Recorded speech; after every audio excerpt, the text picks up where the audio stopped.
Salam alaikum wa rahmatullahi wa barakatuh. Dans cette vidéo, on va continuer le travail sur le dernier chapitre de cette année, qui est le chapitre 6, équation différentielle des premiers ordres. Bien, c'est une méthode de résolution numérique pour les équations différentielles des premiers. Donc, dans la vidéo précédente, on a vu deux parties qui sont la généralité, on a vu quelques généralités. On a parlé des méthodes numériques. Il y a d'autres. Certaines méthodes numériques nous permettent de résoudre les équations différentielles du premier ordre. Aujourd'hui, on va traiter les trois points qui restent, qui sont les systèmes d'équations différentielles ordinaires du premier ordre et des équations d'ordre supérieur, méthode d'Euler implicite, et enfin, on va avoir une idée sur le problème aux conditions et aux limites. Voilà. Commençons par la première partie. Alors, ici, on va parler de la notion des systèmes d'équations différentielles. Jusqu'à maintenant, on a travaillé uniquement avec les équations différentielles de premier ordre. Dans ce paragraphe-là, on va voir les systèmes d'équations différentielles. Alors, qu'est-ce qu'on remarque? Ici, on a plusieurs équations, exactement une équation différentielle. Dans la première équation différentielle, on a représenté la dérivée de la première équation y1' de t aux fonctions de t, y1, y2, y, c'est-à-dire aux fonctions de temps et des autres fonctions inconnues, y1 jusqu'à y1. On a ajouté la condition initiale y1 de t0 égale y1. Donc, on a aussi la deuxième équation qui est y de prime, donc c'est la dérivée de la deuxième équation, la première dérivée de la deuxième équation est égale, mais c'est une fonction de temps de y1, de y2 et de y. On a ajouté la deuxième condition, ainsi de suite, jusqu'à la ième inconnue y. Bien, c'est y1' de t, on a exprimé une fonction de t, y1, y2, y1, avec la condition ym de t, 0, y1, 0. Alors, on remarque que toutes ces équations-là sont des équations de premier ordre, parce qu'on a uniquement la première dérivée. On a exprimé la première dérivée en fonction des autres. Donc, en fonction de temps, y1, y2, y3, etc. jusqu'à y1. Ici, on note aussi que yi de t1, c'est la valeur exacte de la ième variable indépendante de temps, l'instant t1, et yin, c'est une approximation numérique, sauf au point 0, où y1 t0, c'est la même y1 0. Ailleurs, cette notation présente une approximation. Par contre, celle-ci représente la valeur exacte. Alors, ces n équations sont couplées au sens que l'équation différentielle réagissant la variable dépendante yi de t peut dépendre de toutes les autres variables dépendantes. On remarque de plus les m conditions initiales qui assurent l'unicité de la solution. Alors ici, vous remarquez bien qu'on a m équations et m conditions initiales.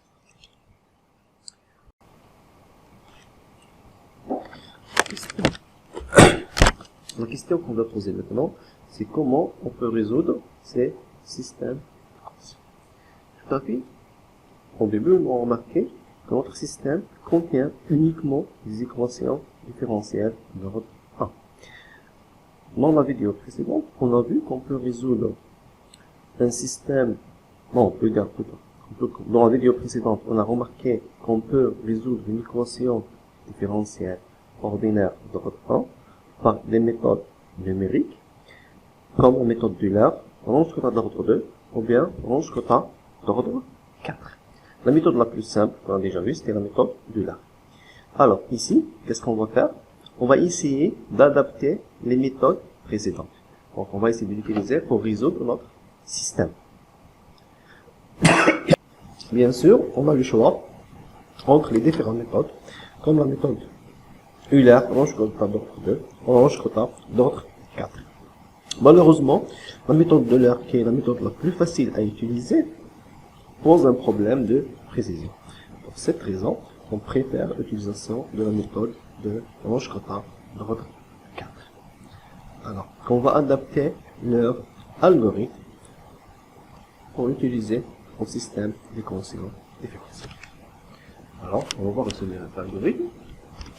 Tout à fait au début, on va donner pas de temps h, et un nombre maximal d'itérations grand N. Bien sûr, il y a une relation entre le nombre d'itérations grand N et le temps h.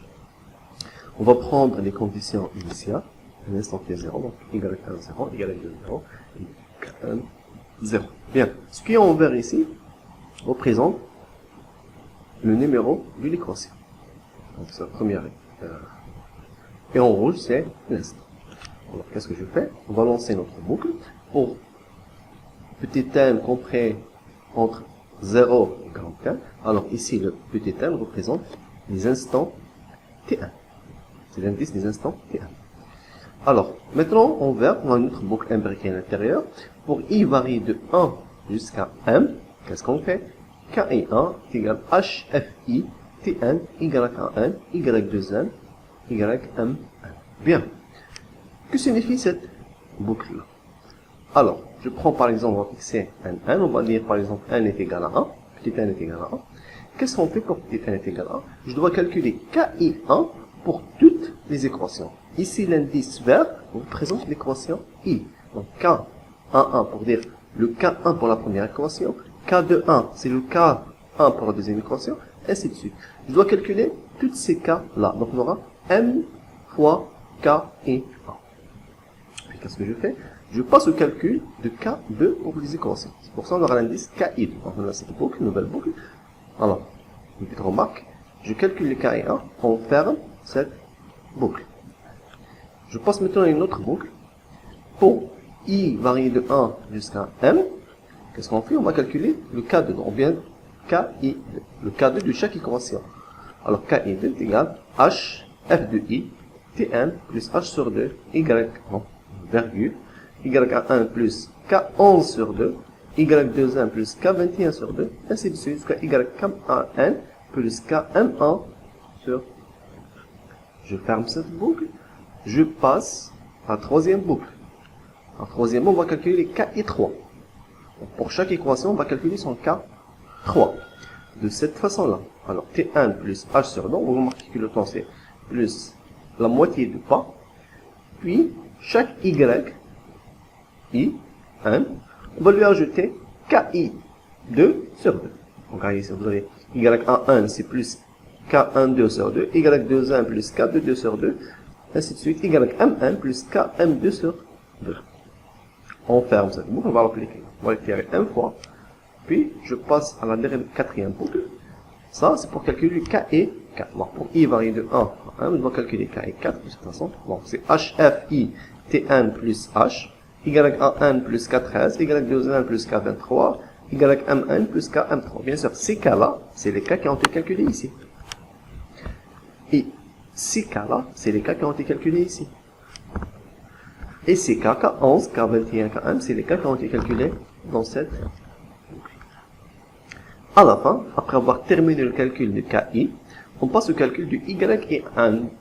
Alors, pour I varier de 1 à N, I, on doit avoir une virgule, I N plus 1, donc N plus 1 pour dire l'instant de temps, I N plus 1, YI pour N, le I pour indiquer le numéro de l'équation, est égal Y et N plus 1 sur 6, K et 1 plus K2 et 2 plus 2K et 3 plus K et 4. Enfin, on va passer à l'instant suivant. Alors, et je reprends pour une nouvelle valeur de N jusqu'à terminer. On arrête à la fin.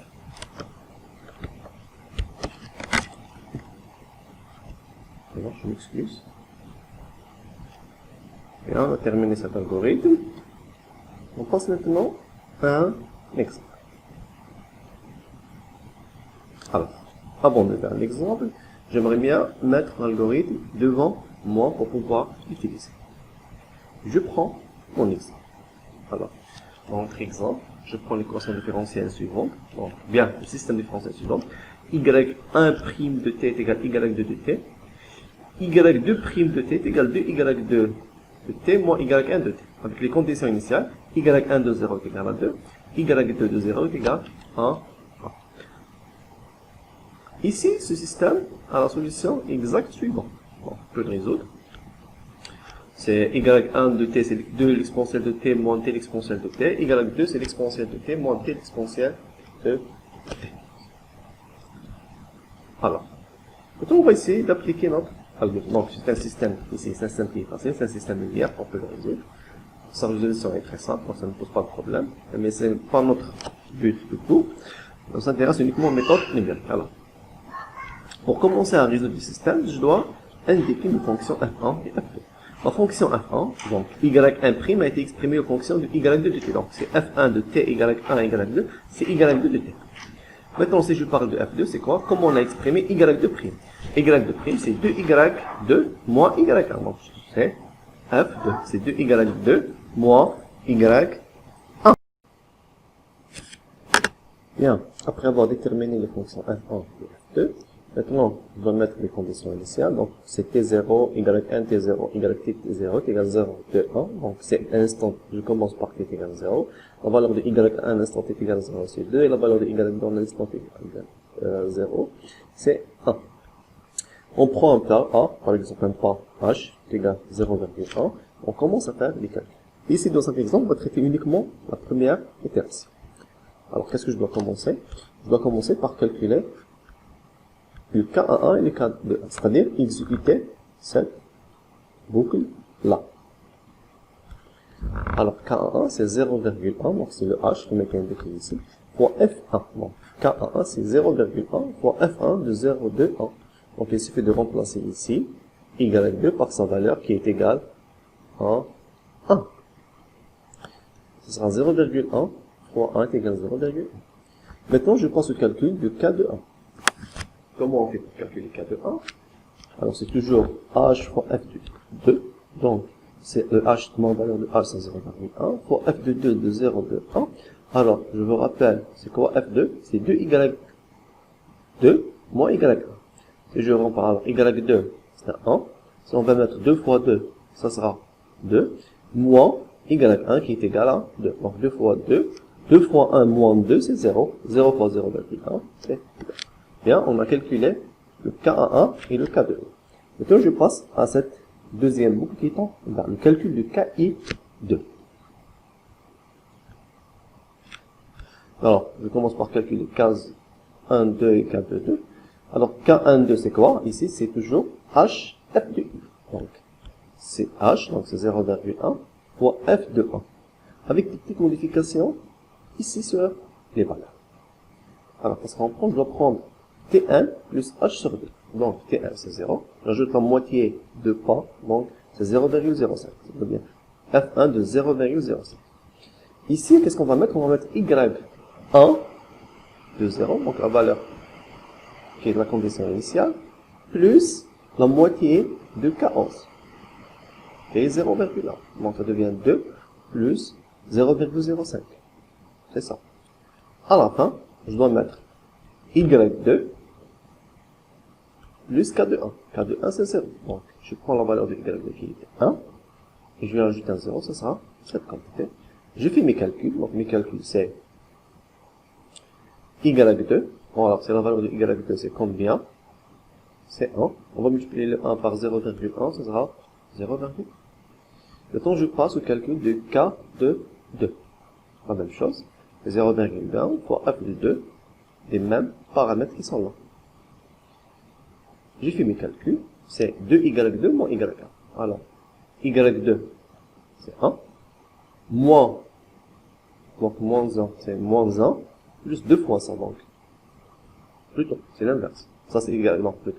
C'est cette quantité qui est y1, avec un signe moins, donc moins 2,05, plus 2 fois 1. Ce qui me donne 0,05. On va multiplier par 0,1, ça devient 5. Donc, moins 0,005. Maintenant, qu'est-ce qu'on fait? Je passe au calcul de la troisième boucle. Cette boucle-là qui me permet de calculer K et 3. De la même façon, je fais mes calculs. Alors, je dois avoir l'instant, c'est T1 plus H sur 2, donc c'est 0 plus 0,1 sur 2. Je dois avoir le Y1 plus K2 sur 2, donc ce sera 0,1 plus 2, donc 2 plus 0,1 sur 2, c'est 2,05. Alors, pour le troisième paramètre, ça sera Y2 plus K22 sur 2. Alors, Y2, c'est 1. J'ajoute K, donc cette quantité, divisé par 2, qui me permet d'avoir cette valeur à la fin. J'ai fait mes calculs de la même façon. Et j'aurai ma valeur. Je passe au calcul de gain 23, c'est 0,1 fois f de 2. Avec les mêmes paramètres, j'ai fait mes calculs pour avoir cette valeur. Maintenant, je passe à la dernière boucle pour les KI. Donc c'est h fois f de 1 f de 2 avec les paramètres précédents. Donc le paramètre c'est T1. Ici, regardez, c'est T1 plus h. Donc T1 c'est 0, c'est T de 0. J'ajoute le poids h, c'est 0,1. Ici, c'est Y1 plus 4S. Donc, je prends la valeur de Y qui est 2. Je vais ajouter cette valeur qui est ici. J'obtiens celle-ci. Et Y1 plus, regardez, c'est Y2 plus K23. Donc, Y2, la valeur de Y2 c'est 2, plus cette quantité, elle me donne celle-ci. Et je fais mes calculs c'est quoi? C'est 0,1 fois cette quantité pour avoir celle-ci. J'ai fait la même chose avec le cas de 4. Bien sûr, c'est quoi la fonction? C'est une fonction avec les mêmes paramètres. Je dois faire 2 fois cette quantité, moins ça, multiplié par 0,1, ce qui me donne cette quantité Y. Enfin, je passe au calcul de Y. Je dois calculer, bon, c'est-à-dire cette dernière boucle. Je calcule Y11 et Y21. Alors, c'est la valeur précédente de Y, c'est-à-dire, ici pour calculer Y11, c'est Y10, c'est-à-dire cette valeur, hein, plus 1 sur 6, et non pas 16, ça c'est une faute, j'ai fait une faute de le moment où je tapais ça, donc c'est 1 sur 6, multiplié par K11, donc cette quantité, plus 2 fois K12, plus 2 fois K13, plus K14. On aura à la fin cette valeur. La même chose pour Y2. C'est Y20, c'est-à-dire cette valeur 2, plus 1 sur 6. Alors je m'excuse pour cette faute. 1 sur 6 de quoi?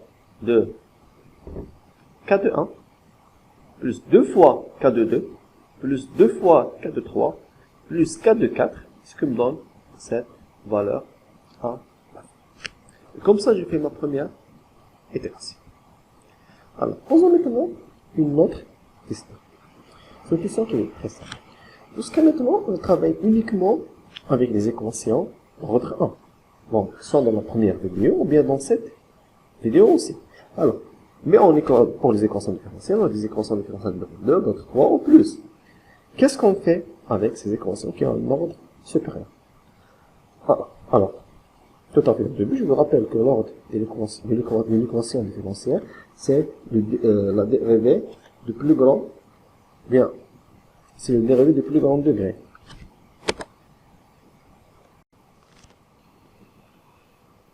Maintenant, on va poser la question suivante. Jusqu'à maintenant, on a travaillé uniquement avec des méthodes qui nous permettent de résoudre des équations différentielles d'ordre 1. Même pour le système, on a travaillé avec un système où toutes les équations sont des équations différentielles d'ordre 1. Qu'est-ce qu'on peut faire dans le cas où on a des équations différentielles d'ordre supérieur à 1? C'est-à-dire des équations différentielles d'ordre 2, d'ordre 3, d'ordre 4 ou plus. Même d'ordre m quelconque. La réponse est très simple. On va utiliser les mêmes méthodes après avoir fait une petite adaptation à notre équation. Cette adaptation n'est rien d'autre qu'une transformation d'une équation différentielle d'ordre m à un système de n équations différentielles d'ordre 1. Alors, tout à fait au début, on va commencer par faire un petit rappel concernant l'écriture, mais la forme d'une équation différentielle d'ordre 1. Alors, l'équation différentielle d'ordre 1 s'écrit de cette façon-là. Alors, ym de t, donc c'est la im dérivée de y, on va l'exprimer donc en fonction de temps de y, la première dérivée, la deuxième dérivée, jusqu'à la dérivée d'ordre m moins 1. Donc on dit que cette équation est une équation d'ordre 1, parce que ici on a la im dérivée, on n'a pas la dérivée d'ordre 1 plus un autre plus grand. On a la im dérivée. Ici, alors un petit rappel concernant cette écriture, si j'écris y chapeau i de t, ça signifie, ça c'est désigné la im dérivée de y.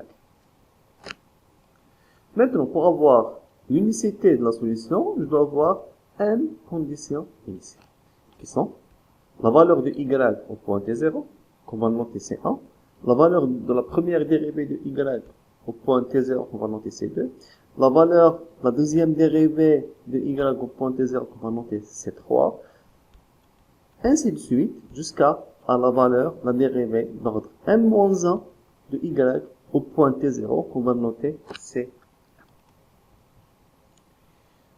À partir de cette forme-là et ces conditions, je peux appliquer une technique qui me permet de transformer ça en un système d'équations différentielles d'ordre 1. Cette technique est représentée par ce théorème. Alors, que dit le théorème? Il dit que l'équation différentielle 6,1, c'est-à-dire cette équation, et les conditions initiales 6,2, donc ces conditions-là, sont équivalentes au système de m équations d'ordre 1 suivant. Alors, ce système, c'est quoi? Alors, avant de parler de ce système, ici, j'utilisais des indices et non pas des exposants. C'est-à-dire, chaque fois que j'utilise un indice, c'est un nouveau variable. Par contre, ici, ça, c'est un exposant pour dire la dérivée d'ordre. Alors, cette transformation est la suivante. On va poser que y1' de t est égal à y2 de t. Et que y2' de t est égal à y3 de t. Ainsi de suite, jusqu'à ym-1 de t est égal à ym de t. Et enfin, on va poser ym' de t est égal à f d'une fonction de t, de y1, de y2, ym moins 1. Alors, ici, une petite correction. Ça, elle doit, donc, j'utilise la même écriture qui est ici, mais normalement, je dois utiliser des indices pour dire que ym' est une fonction de y1, y2, ym moins 1. Mais, ici, on peut poser l'action suivante. Tu as dit que y1' est égal à y2, y2' est égal à y3, ainsi de suite. Alors, je n'ai pas compris ce principe-là. Alors, pour bien comprendre les choses, je peux voir les conditions initiales. Alors, si on veut regarder les conditions initiales, la première condition initiale dit que y1 de t0 est égal à c1. y1 de t0 est égal à c1. Ce qui signifie que y1 n'est rien d'autre que y. Et que y2 n'est rien d'autre que la première dérivée de y. Et que y3, c'est la deuxième dérivée de y. Ainsi de suite. Alors, on va essayer d'appliquer ce théorème maintenant. Alors, qu'est-ce que je fais? On a une équation. Donc, soit l'équation différentielle d'ordre 2. Cette équation, c'est la suivante. Donc, la deuxième dérivée de y est égale moins la première dérivée de y, plus y au carré, plus t au carré, moins 5. Avec la condition initiale, y de 0 est égal à 1, et la première dérivée de y au point 0 est égale à 2.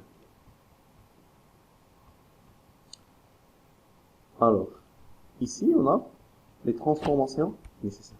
J'ai ajouté ici le théorème pour pouvoir voir comment on a appliqué pour obtenir ça. Alors, qu'est-ce qu'on a fait? On a dit que y1' est égal à y. On a fait ça. Donc, y1 de t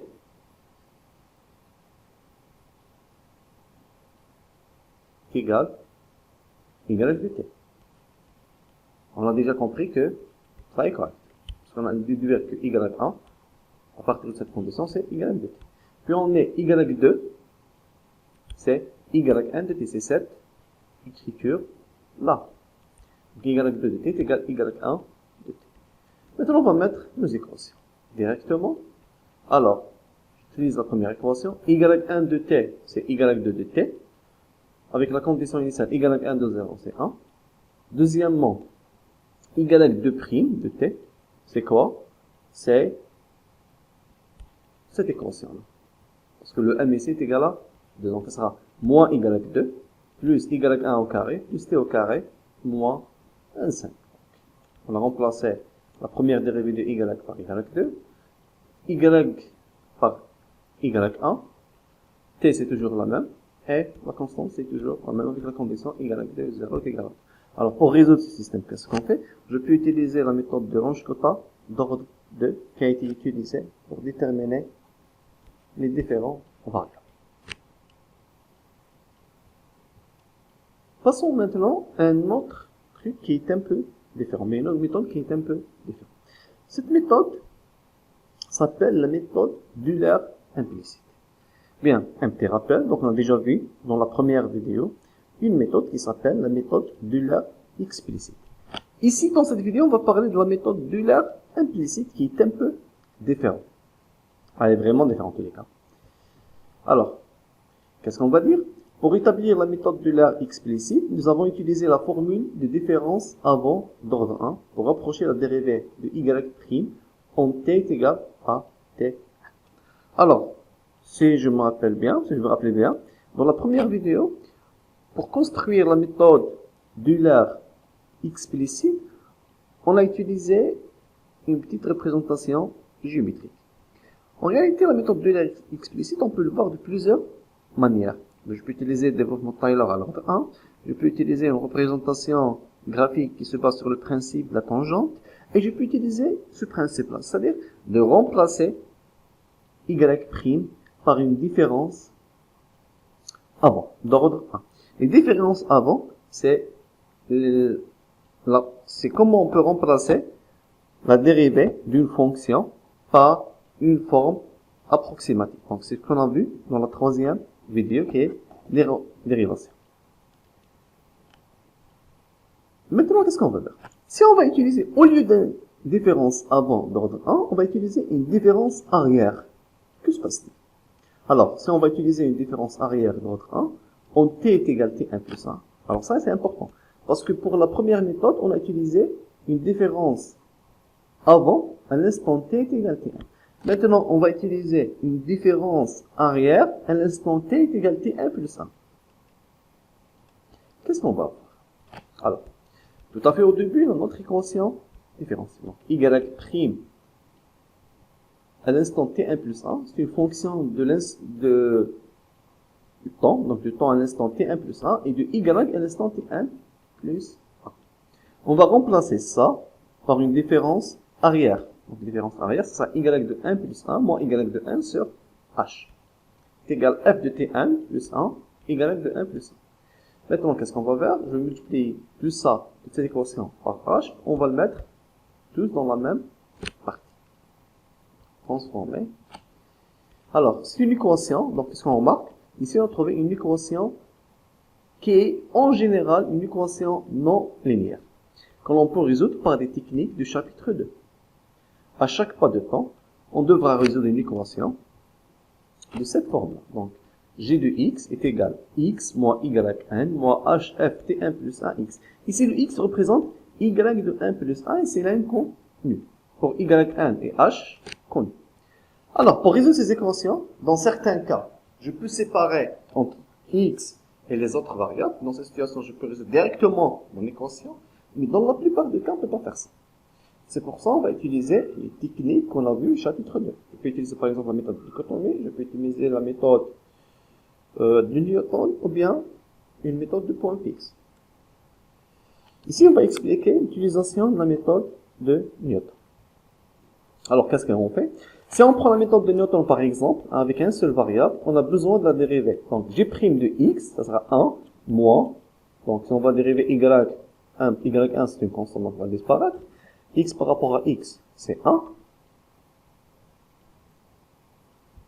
Alors, moins h fois la dérivée partielle de f par rapport à y, t1 plus 1, x. Alors, remarquez ici, j'écris la dérivée par rapport à y. Parce qu'en réalité, x va jouer le rôle de y. C'était mieux peut-être d'écrire ici un x au lieu de mettre un y. Maintenant, je peux avoir mon algorithme de Newton. Donc, x0 est égal à y1. xk plus 1, c'est xk moins g de xk sur g' de xk. Je remplace xk, ça va garder sa valeur. Gx, bon, g de xk, on va écrire la fonction, donc c'est notre fonction, cette fonction-là, divisé par g' de x qui est cette fonction. On va exécuter cet algorithme jusqu'à obtenir une valeur approximative de y à l'instant 1 plus. Donc, à la convergence, on obtient y de 1 plus. Donc, le principe de cette méthode est vraiment différent que celle de la méthode d'Euler explicite. Mais elle est en général mieux, donc elle a une précision beaucoup mieux que la méthode d'Euler explicite. Passons maintenant à un autre problème qui est un peu différent. Alors, jusqu'à maintenant, on a travaillé avec des problèmes de Cauchy, c'est-à-dire une équation différentielle d'ordre 1 avec une condition initiale. Dans ce paragraphe plutôt, on va traiter ce qu'on appelle les problèmes avec condition aux limites. Alors, tout à fait au début, c'est quoi un problème avec condition? On prend une équation différentielle d'ordre 2, qui s'écrit de cette forme. Y2' de x, c'est A2 de x, y' de x, plus A1 de x, y de x, plus A0 de x, avec la condition. Donc, la valeur de y au point A, c'est YA, et la valeur de y au point B, c'est YB. Donc, A0, A1 et A2 sont des fonctions continues sur l'intervalle A, B. Donc, c'est des fonctions de x continues sur l'intervalle A. Mon équation, je peux écrire aussi avec cette forme-là. Dans cette partie-là, on va utiliser ce qu'on appelle la méthode des différences finies, qui se base sur le principe suivant. Remplacer la première et la deuxième dérivée par une forme de différence finie pour obtenir à la fin un système d'équations linéaires. La résolution de ces équations linéaires me permet de déterminer la valeur de y en certains points x. Commençons le travail. Alors, l'objectif est toujours de trouver une approximation yi de y de xi en certains points xi de l'intervalle A, B. On divise d'abord cet intervalle en un sous-intervalle de longueur h est égal b-1 sur 1. Ici, c'est b-1 sur 1, non pas b sur 1. On le note, x0 est égal à x0i est égal à plus et h. Et enfin, on aura x1 est égal à plus 1h, c'est-à-dire b. Les conditions limites imposant immédiatement que y0 c'est ya et que y1 c'est yb. Il reste donc à déterminer les n-1 inconnus qui sont y1, y2, yn-1. Pour ce faire, on construira un système linéaire de dimension n-1. La stratégie de résolution consiste à remplacer dans les équations différentielles toutes les dérivées de la fonction y par des formes aux différences finies. En chaque point xi, pour i allant de 1 à n-1, plus précisément au point xi. L'équation différentielle s'écrit alors y2' de xi moins a2 xi, y' de xi moins a1 xi, y de xi est égal à a0 de xi. Alors, au lieu d'avoir la première équation différentielle, on avait maintenant n équation différentielle, donc y' de xi. À chaque point xi, on va développer une équation différentielle. Mais on va écrire une équation différentielle. Alors, je reprends mon équation différentielle. Qu'est-ce qu'on va faire? On va introduire les différences centrées. Y' de xi, ça sera yi plus 1 moins 2yi plus yi moins 1 sur h au carré, plus grand taux de h au carré, et y' de xi, c'est yi plus 1 moins yi moins 1 sur 2h avec grand taux de h au carré. On va négliger l'erreur, et on va remplacer ici y' de par cette approximation, y' par celle-ci. Donc, ici, j'ai pas encore négligé l'erreur. Donc, si on va négliger pas l'erreur, on aura cette écriture. Si on va le négliger, on va multiplier tout ça par 2h au carré. On aura cette nouvelle équation. Alors, qu'est-ce qu'on fait? Pour x, chaque xi, cette dernière relation est vérifiée pour i varie de 1 jusqu'à n-1. On note de plus que dans la première équation, i est égal à 1, on aura y moins 1, c'est y0, c'est-à-dire y1. D'une quantité connue. De même, à l'autre extrémité, pour i est égal à n-1, on a y de i plus 1, c'est y1, c'est y. On a ainsi amené à résoudre le système. Qu'est-ce qu'on va faire? On aura n-1 équation de cette forme-là. Ce qui me permet d'obtenir un système à la fin. Ce système, on peut l'écrire de cette manière-là. Je reprends. J'ai pris ces équations-là. Et pour chaque x, j'ai remplacé les xi par leur valeur. J'ai fait mes calculs pour obtenir à la fin un système de cette forme-là. Alors, qu'est-ce qu'on remarque? On a un système, donc, pour la matrice Donc, dans un système linéaire où la matrice est triangulaire, donc si la matrice est triangulaire, le système est facile à résoudre. Tu peux utiliser la méthode de LU par exemple pour le résoudre. Qu'est-ce qu'on remarque? Alors, cette matrice est triangulaire. Cette diagonale principale vaut 4 plus 2H2 A1 de XUI. Alors, vous remarquez que le diagonale, c'est pratiquement s'écrit de la même façon. Donc, c'est 4 plus 2H au carré A1 de XUI. Donc, ici, c'est X1, ici, c'est X2, ainsi de suite. Pour I varie de 1 jusqu'à N-1. Cette diagonale inférieure, donc c'est cette partie-là, c'est combien? C'est moins 2, moins 2, moins 2, moins H A2 XI. Donc il s'écrit toujours de la même façon. Maintenant, son diagonale pour I varie de 2 jusqu'à N-1. Et enfin, son diagonale supérieure, qu'est-ce qu'il vaut? Donc ce côté-là, c'est moins 2 H A2 XI. Ah, moins 2 plus HA2 XE. Alors, je peux voir que ça, c'est plus. Ici, c'est un moins. Pour I varie de 1 jusqu'à N moins 2. Toutes les autres termes sont nuls. Donc, la résolution numérique d'une telle matrice est très rapide. On remarque de plus que la première et la dernière ligne tient compte des conditions et limites par le biais de termes de droite. Alors, qu'est-ce que vous remarquez?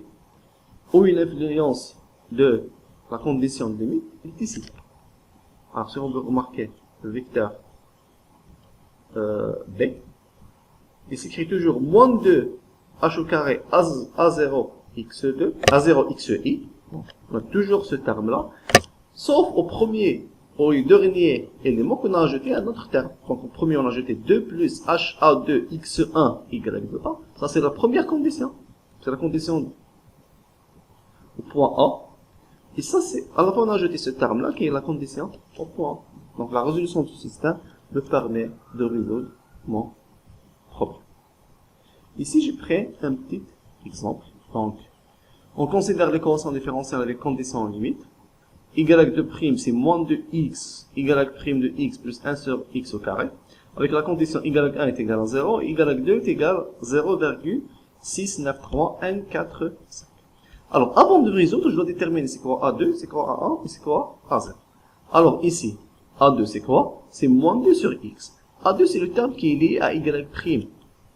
Alors, si je parle de A1, A1 c'est le terme qui est lié à y. Ici, on remarque qu'on n'a pas de y, donc c'est un 0.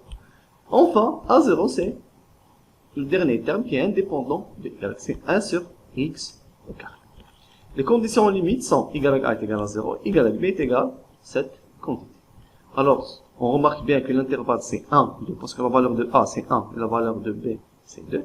Si on prend des intervalles, c'est-à-dire h est égal à 0,1, on aura un système avec 9 équations qu'on peut le représenter de cette forme.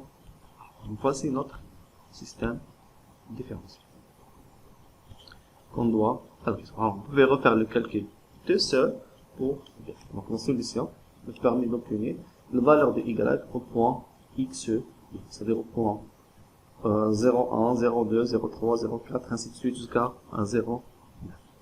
Alors, merci pour vous. Merci pour moi parce que vous m'avez suivi dans cette vidéo-là. Et à la prochaine vidéo qui sera, Inch'Allah, ba'd al-Eid.